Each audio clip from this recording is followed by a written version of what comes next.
Bonjour à tous, bienvenue sur Mosaïque. C'est une émission pour les gourmands aujourd'hui. Dans le JT, nous découvrirons non seulement une ferme, mais nous verrons aussi ce qu'on y mange, des produits du terroir, évidemment. Exemple à Grünwiller, à la ferme du Schneckenbrühl, une des 12 étapes de la balade gourmande de ferme en ferme organisée par l'AMEM. Voici le sommaire de l'émission. Avec l'agglo, plus belle la vie. Au sommaire aujourd'hui, jeunes sapeurs-pompiers et jeunes du conseil municipal de Sarreguemines, unis pour la préservation de l'environnement, leur action à découvrir dans le journal de Mosaïque. À la visite des fermes avec l'association mosellane d'économie montagnarde, ce week-end, les curieux se sont rendus à Grünwiller pour découvrir des produits du terroir. On termine le JT par un portrait de chef, rencontre avec Olivier Streif, cuisinier mosellan au look gothique et qui avait tant plu dans l'émission Top Chef. Pour la petite histoire, on prend la voie romaine de Wölflin, qui a été pendant des siècles un grand axe de communication. Il y a la voie et il y a celui qui l'emprunte, le marcheur, comme Fernand Eberst, amoureux de la nature, que nous rencontrons dans Tendance. On termine en cuisine avec Jean-Marc Claus et son filet mignon mariné au miel de châtaignier. Il y a 7 ans, jour pour jour, avait lieu la dernière assemblée générale extraordinaire du Conseil de prud'homme de Sarreguemines.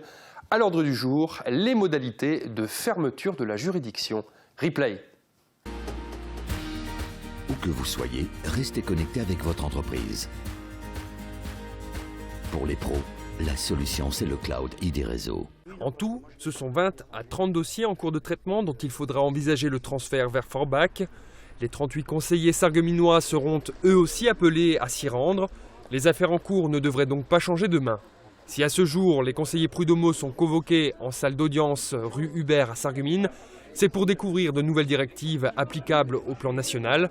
Elles concernent principalement les indemnités de juge. Mais l'essentiel de cette réunion concerne les modalités de transfert et donne l'occasion au président et au vice-président de souligner l'incohérence de la suppression des prud'hommes de Sarreguemines. La suppression des prud'hommes de Sarreguemines, il a bien fallu s'y faire. Les conseillers sarregueminois ont pris l'habitude de siéger à Forbach et l'actuel président est sarregueminois. Il s'agit de Gaston Muller du collège employeur qui avait déjà dirigé les prud'hommes de Sarreguemines de 2003 à 2008. On passe à la page météo. 17% des accidents du quotidien ont pour origine le sport. Assurance accident de la vie, la sécurité par tous les temps. Bonjour tout le monde, bonne nouvelle, on termine le mois de septembre au sec. Pour demain, le soleil sera encore présent, mais attention, il y aura un petit vent.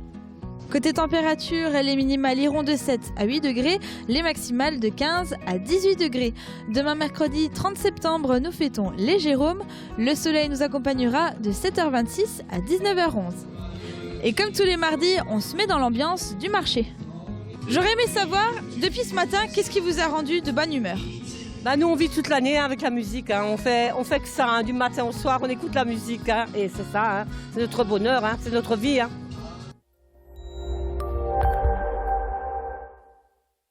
Je parraine un ami et tout le monde y gagne. Mon filleul, ma banque et moi. Au Crédit Mutuel, un client satisfait rayonne. Remous à droite comme au centre, après les propos d'une eurodéputée élue en Lorraine. L'Alsacien Philippe Richert lui a adressé une leçon de gaullisme. C'est ce qu'on peut lire en page régionale du Républicain lorrain. Un pôle d'économie sociale sur le technopôle de Forbach Sud. 2 entreprises d'insertion créées par Emmaüs à Stirin et Forbach ont acquis un terrain ensemble. Les responsables de Tri d'Union et Valorem envisagent de construire un bâtiment de 4000 m². Ilsprich sous surveillance, des géomètres sondent le sous-sol. La commune a été victime d'affaissement souterrain en 2007. Les résultats de l'étude seront connus dans 15 jours. L'info encore dans le JT de Mosaïque.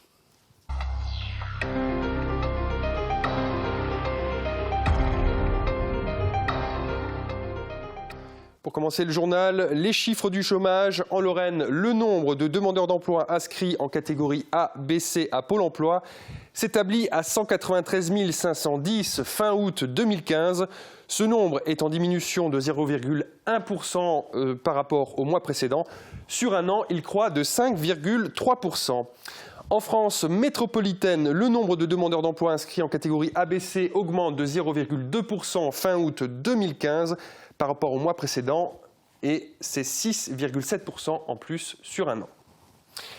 Les jeunes montrent l'exemple, les jeunes du conseil municipal et les jeunes sapeurs-pompiers de Sarreguemines ont nettoyé la forêt du Bourrols, un premier pas pour la préservation de l'environnement. Regardez. Ce sont souvent les enfants qui montrent l'exemple. C'était particulièrement vrai ce week-end. Sur l'initiative du conseil municipal des jeunes de Sarreguemines, une opération de nettoyage de la forêt du Bourrols a été organisée ce week-end. Une trentaine d'ados du conseil municipal et 28 jeunes sapeurs-pompiers y ont pris part.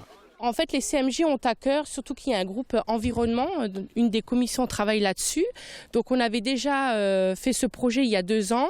Le 14 mai dernier, on avait nettoyé les berges avec l'association Lorraine. Et là, ils ont eu à cœur en fait, de faire un acte citoyen en mettant avec eux de nombreux autres jeunes de la ville de Sarreguemines pour justement qu'ils se rendent compte de la saleté. Parés de sacs de tri, ils ont crapahuté entre arbres, buissons et ronces pour dénicher les déchets abandonnés par des visiteurs peu scrupuleux. C'était l'occasion aussi pour ces enfants de se rapprocher de la nature et d'apprendre les règles élémentaires de la faune et de la flore. L'objectif est de en fait, les valoriser et d'un autre côté montrer aux gens qu'il faut respecter la nature et les lieux. Les jeunes d'aujourd'hui sont encore capables en 2015 de se mobiliser pour une bonne action. Une balade bucolique et ludique qui se transforme vite en défi pour les adolescents. Armés de pinces et de gants, il s'agit de trouver le plus de déchets possible. On ramasse les déchets qu'il y a dans la forêt et puis on va aussi faire après un parcours du combattant avec les pompiers. Je trouve quand même un peu inadmissible qu'il y a des gens qui jettent des choses dans la forêt alors qu'il y a des poubelles à proximité. Il ne reste qu'à espérer que les adultes prennent exemple. Goûter au terroir, on en a tous envie de plus en plus, car bien souvent, cela passe par un lien direct avec l'exploitant agricole. Voir, sentir, goûter tout en même temps, c'est un luxe, mais pas pour celles et ceux qui ont participé à la balade gourmande organisée par l'association Mosellane d'économie montagnarde. Ce week-end, les amateurs de produits de la ferme se sont rendus au Schneckenbrühl à Grunwiller. Un reportage de Fiona Gajowski et Guillaume Dumonteil. Ce n'est pas tous les jours que l'on a la chance de caresser un âne, et cette petite fille l'a bien compris. Elle a pleinement profité de sa visite de la ferme du Schneckenbrühl. Les autres participants aussi ont savouré ce moment et les mets locaux qui leur étaient proposés. Une assiette gourmande avec des produits fermiers, du jambon, de la terrine. On propose de la pintade farcie avec des pommes de terre du champ, du bibelskes qui est fait avec le lait de nos vaches laitières et un parfait mirabelle. Le propriétaire de l'exploitation était lui ravi de constater qu'autant de personnes soient venues lui rendre visite. C'est la première fois qu'il participait à la balade gourmande de ferme en ferme. Comme lui, 12 autres agriculteurs prenaient part à cet événement permettant de promouvoir les produits du terroir. Dans les pays de Sarreguemines et de Sarrebourg participaient des éleveurs de chèvres, de porcs, de volailles, des horticulteurs, des producteurs d'eau-de-vie et bien d'autres activités encore à découvrir. Autant de lieux qui démontrent que notre territoire ne manque pas de produits du terroir. Ça ne se mange pas, ça n'a pas d'odeur, mais ça vaut des millions. C'est un savant mélange de marketing et de provocation, d'histoires confuses sur fond de rock'n'roll et de libération des mœurs. Une ère warholienne née dans un lieu obscur de New York aujourd'hui et pour 2 mois encore au centre Pompidou de Metz. Regardez.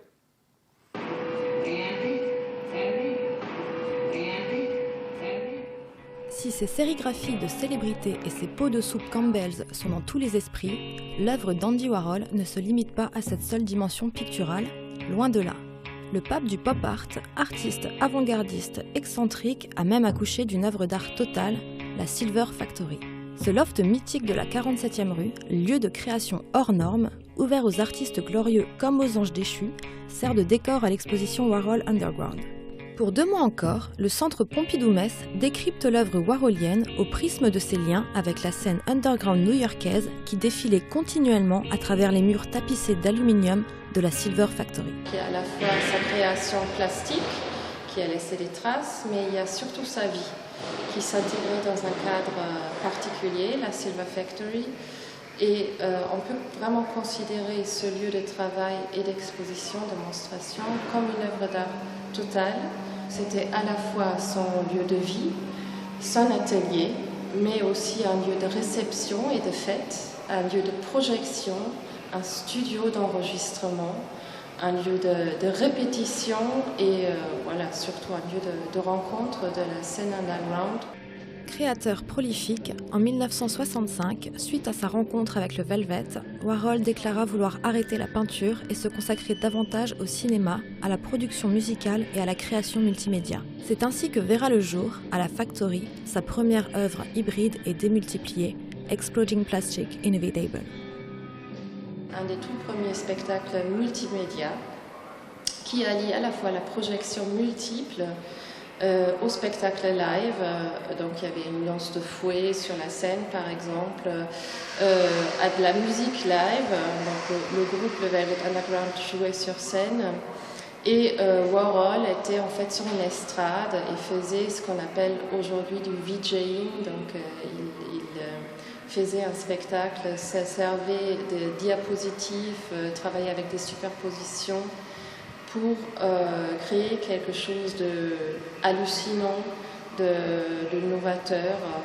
La musique jouait très fort, donc c'était un spectacle d'un nouveau genre. De bien des manières, Warhol a su s'emparer de la réalité pour mieux la détourner, la critiquer et l'exalter. Outre les angles vendeurs de la célébrité et des marques, le pape du pop art s'est aussi attaqué à la violence ordinaire exposée dans les médias de masse, comme dans sa galerie de sérigraphie de chaises électriques. En fait, Warhol, il utilise la chaise électrique, mais aussi des accidents de la route qu'il va répéter à l'infini pour montrer comment la répétition à l'infini enlève in fine le caractère macabre de ces images-là. Cela devient en fait un décorum, quelque chose qu'on est prêt à s'accrocher au-dessus de son sofa, si toutefois la couleur du sofa va avec celle de la toile. En 3 mois, cette exposition surprenante, témoignant de l'ambivalence de Warhol, a déjà conquis près de 100 000 visiteurs. Preuve que le quart d'heure de gloire de l'icône du pop art n'est pas près de s'achever. Les années 60 et 70 ont marqué par ses looks qui témoignent d'autant de courants artistiques et musicaux. Olivier Streff semble tout droit sorti d'une Batcave londonienne avec son look gothique. Aujourd'hui, le maquillage et les longues mèches noires ne font plus peur. Mieux, on témoigne de sa singularité ouvertement. Olivier Streff a conquis le public de l'émission Top Chef. Ce Mosellan de 39 ans, originaire de Créange, s'est laissé tirer le portrait lors d'une démonstration chez Braun et Balthès. Regardez. L'authenticité, la matière première, c'est quelque chose qui nous incombe, nous cuisiniers, comme quelque chose d'essentiel, puisque sans cette matière, sans ces produits, sans les gens qui les font, on n'est rien. Parce que nous, on fait que la transformer, donc en amont, il y a eu beaucoup de travail. Donc tout ça sont des notions qui me touchent énormément. Le métier de peintre, c'est un petit peu la même chose que le métier de cuisinier. On compose avec des couleurs, avec des matières, on les transforme, on les associe, on les allie. Je pense que chaque cuisinier, une fois qu'il a trouvé son style et sa peinture, c'est un peu la même chose. Je vais vous faire un aveu, venir à Sarreguemines, pour moi c'est quelque chose de très touchant. Puis en plus, en venant tout à l'heure en voiture, il y avait une musique qui me rappelait l'époque où je venais à l'école à Sarreguemines. C'est ce que je chantais avec mes copains quand on allait au lycée et je trouve que c'était déjà très touchant ce matin en arrivant. Et puis bon, bien sûr, je suis obligé de passer juste devant, je me suis pas arrêté parce que j'avais pas le temps, mais juste devant mon ancienne école. J'ai quand même passé 4 ans, donc c'est une ville que j'aime beaucoup. On aime Sarreguemines et on revient en tout cas avec grand plaisir. Les recettes du jour, c'est risotto à truffe, il y a un gazpacho tomate framboise avec des billes de vinaigre balsamique, des grosses crevettes réalisées en beignet, un beignet de curry et moutarde avec un gel d'ananas safran. Et puis après, il y a quand même un classique qui est un ravioli de foie gras dans un bouillon de bœuf au céleri. Sarreguemines a un petit peu les honneurs de savoir. Il y a un livre qui va être en préparation pour l'année prochaine. Aujourd'hui, sortir mon propre livre, c'est quelque chose d'assez grandissime. Avec le multimédia, c'est sûr qu'il y a beaucoup de recettes partout. Mais je trouve que le contact avec les personnes, avec les gens avec qui j'ai envie d'échanger, donner les petits trucs, je trouve qu'il y a une proximité que j'aime beaucoup et je le fais de plus en plus. Alors, je cuisine avec Yannick Floder, et qui est d'origine voilà, de Sarreguemines. Et à chaque moment, chaque set que l'on fait ensemble, je trouve que c'est un peu comme la musique, on se retrouve. Donc je le remercie parce que je souhaite qu'il regarde ce petit reportage. Mais en tout cas, Yannick, je te remercie pour tout. Une annonce pour terminer ce JT, il reste des places dans les ateliers du foyer culturel de Sarreguemines, notamment dans les ateliers danse pour enfants et adolescents. Tout un panel d'activités à découvrir tout au long de la semaine de 3 à 14 ans. Sachez que la première séance est gratuite. Toutes les informations sur le site de l'association du foyer culturel. Fin de ce JT, restez avec nous. Balade sur voie romaine et filet mignon au programme.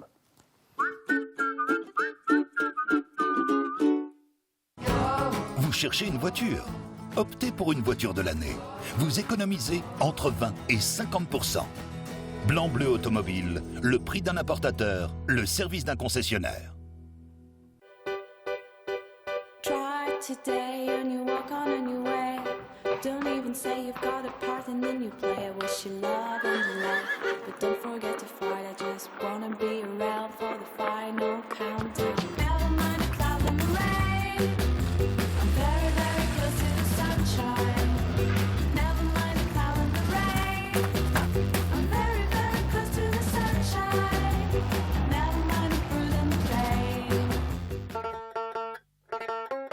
Wüstviller fête la culture. Tout au long de l'année, assistez à de nombreux événements culturels avec des artistes de renom. Du rire avec Bruno Salomon, de la musique avec Luga Brogast, des grands classiques avec le Lorraine Jazz Big Band et découvrez le tromboniste de talent Glenn David Andrews. Découvrez l'intégralité de la saison culturelle sur le site www.wüstviller.fr.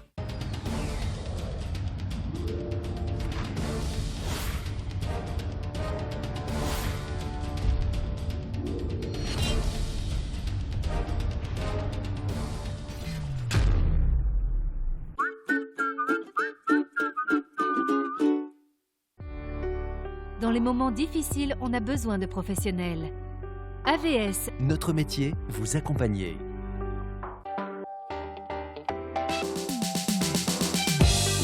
Demain sur Mosaïque, découvrez notre nouveau magazine transfrontalier Grenzenlos.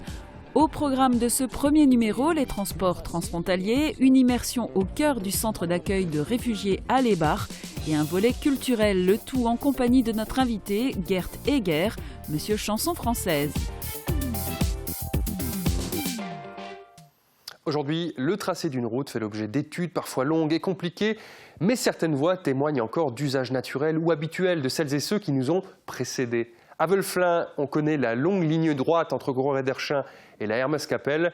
Comme étant une ancienne voie romaine, cette route au tracé parfaitement droit se perd vers le Grand Visin. Elle a été pendant des siècles une grande voie de communication romaine, ou pas d'ailleurs. Francis Freyermuth nous en parle dans la petite histoire.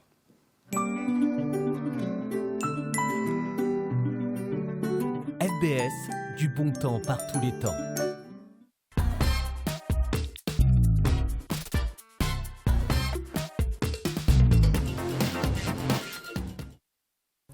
À Wölflin passe une belle route, toute droite, qui a donné son nom à la rue romaine. Mais qu'en est-il au juste ? Effectivement, c'est une route qui relie Brumath à Trèves, en passant par Saarbrück. Elle est aussi appelée la route lombardo-flamande. Donc tout se passait là-dedans, même Vauban a passé à l'extérieur sur la route romaine ou sur cette voie commerçante pour construire la citadelle. On a quelques preuves, façon de dire. Il y a la Hermeskapelle, qui est d'ailleurs coupée par cette route romaine. Hermès, dieu grec des voyageurs et des commerçants. Et de l'autre côté, on a un petit lieu-dit qui s'appelle le Zollstock, où ce n'était autre qu'un péage pour tous les riverains de cette route qui passait. En 1828, Ils ont contourné cette route, ils ont fait une autre route pour éviter justement les fameux raidillons parce qu'elle est assez raide par endroits.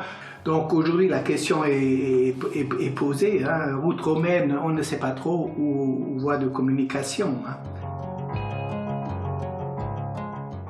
Il y a la voie et il y a le marcheur sur la voie. En l'occurrence, celui-ci est infatigable. Fernand Héberst vient d'être élu président du club vosgien de Sarreguemines. Guillaume Dumonteil l'a suivi pour connaître ce qui le motive à aller toujours de l'avant. Avec Virch Menuiserie, votre maison devient tendance.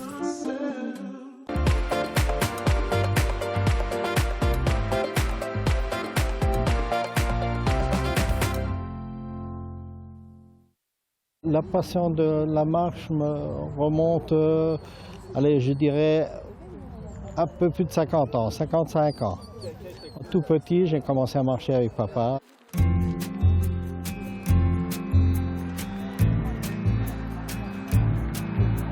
Aujourd'hui, je pense qu'on va voir du paysage. Il y a déjà le site ici qui est très agréable, autour de l'étang de Niederwürzbach, et après la forêt. C'est toujours la surprise hein, durant la balade. Et en fin de promenade, bon, on s'est régalé, on est content, tout le monde rentre.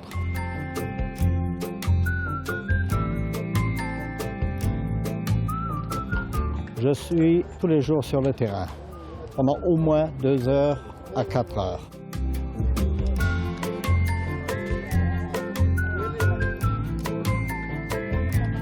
Ce qui me plaît dans cette activité, ce sont les sorties, de voir la diversité du paysage, aussi bien le printemps, l'été, l'automne qui va être très beau dans les prochains temps, et l'hiver bien sûr, et de voir la nature en général.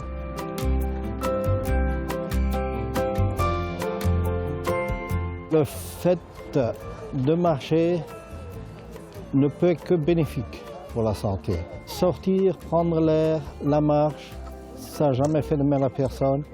Et de voir et de se libérer un peu d'autres pensées qu'on a en tête.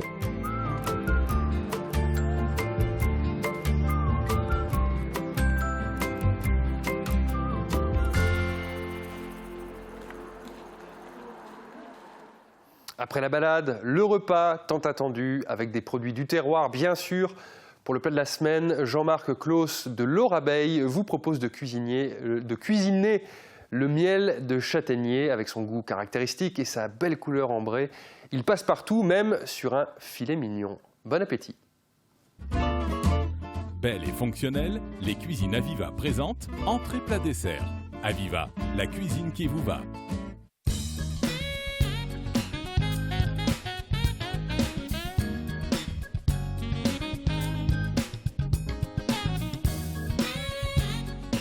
Bonjour, bienvenue chez l'Orabeille où nous allons vous présenter un filet mignon mariné au miel de châtaignier.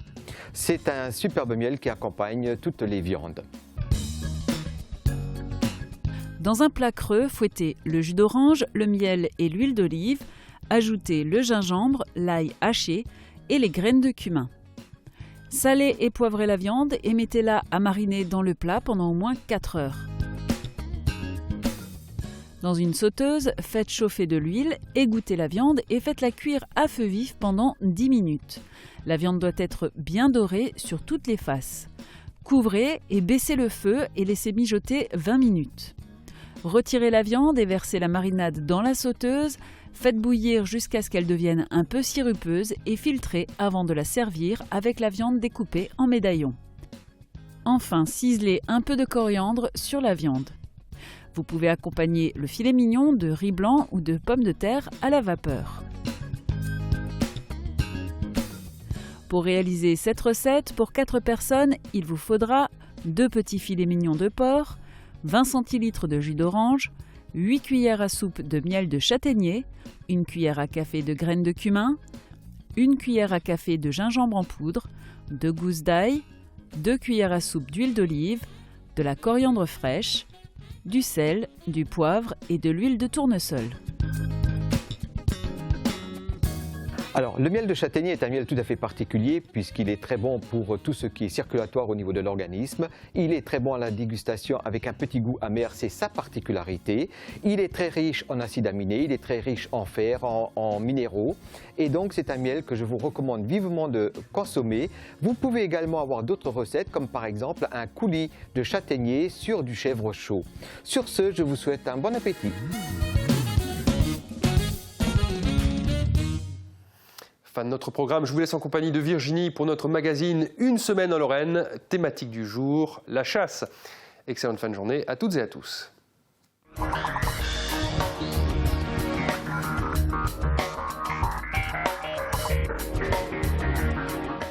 Nous revenons d'abord sur un événement très attendu par les adeptes de balade en forêt fusil à la main. Dimanche dernier, dans les Vosges, c'était l'ouverture générale de la chasse. On compte aujourd'hui près de 7000 pratiquants dans ce département, un chiffre stable, mais 2 fois moins important que dans les années 70. Reportage Vosges Télévisions. Dans les champs et aux lisières des forêts, vous avez sans doute aperçu leur silhouette ou leur gilet orange fluo ce week-end. Les chasseurs sont de retour. Si le sanglier ou le chevreuil avaient déjà fait l'objet d'ouverture anticipée il y a plusieurs semaines, dimanche dernier c'était dans les Vosges l'ouverture générale de la chasse, un moment très attendu. C'est le moment où on renoue pour toute la saison, donc c'est en général c'est la nuit où on dort le moins de l'année, ça c'est sûr.